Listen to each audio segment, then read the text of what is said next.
All right, in our previous video, we had built a horizontal nav bar for our website, and now we are going to, I spelled principles wrong, by the way. We are going to build our sections now. So principles message and quick news are two different sections of our website.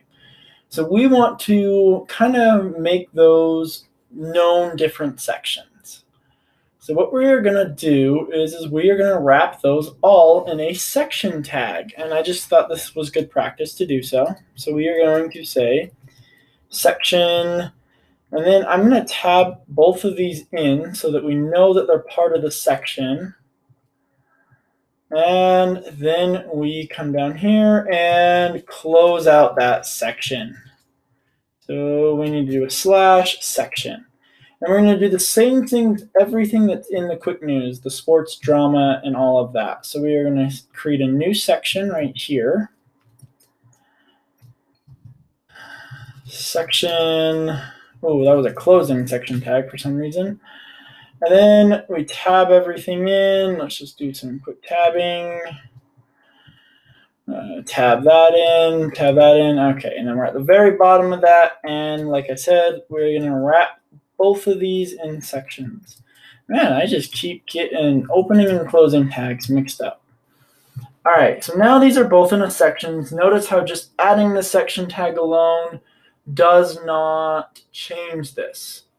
But let's do something kind of cool to signify our sections are different. So let's go to our CSS and scroll down to our very bottom.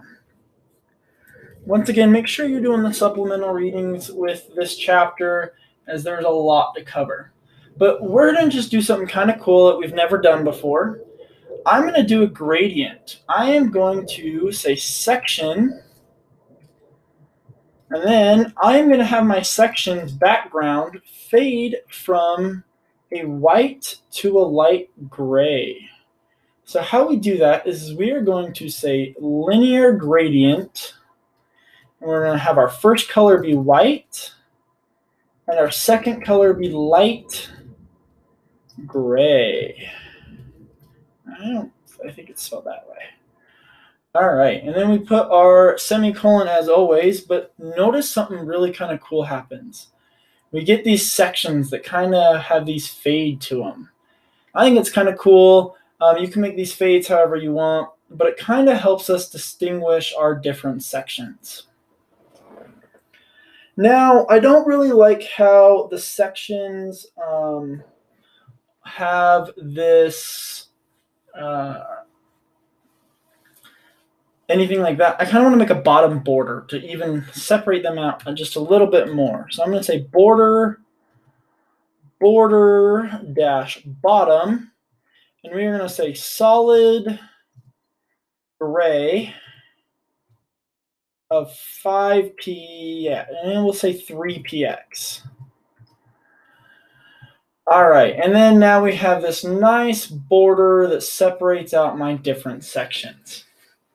So all this lesson was just adding our different sections. And I think in this video we could do a couple more things.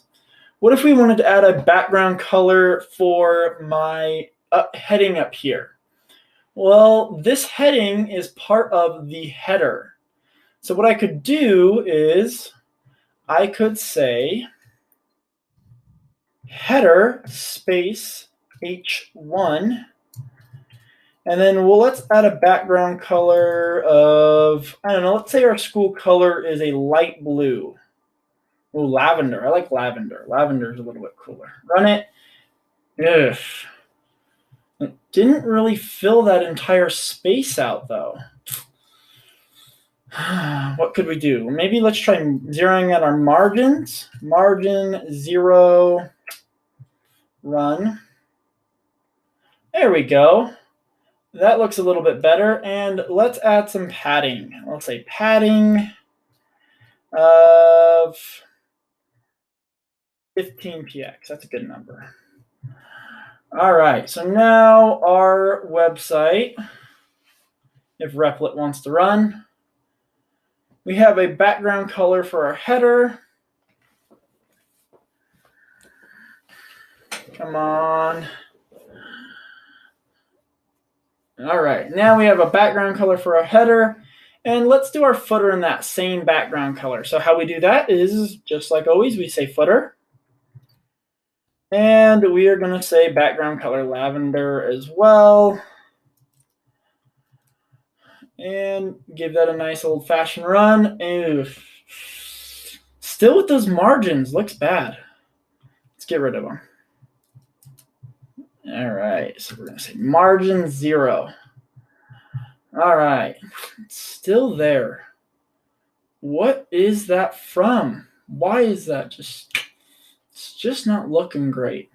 Put it in there and it's still just that annoying little thing.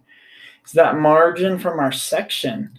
And this is just me going over my thought process, eliminating certain things that I just don't like. It's not from our margin. It's not from the section. What could that margin be from? Well, I want you guys to figure it out, give it a shot, and yeah. All right, that's it for today's video.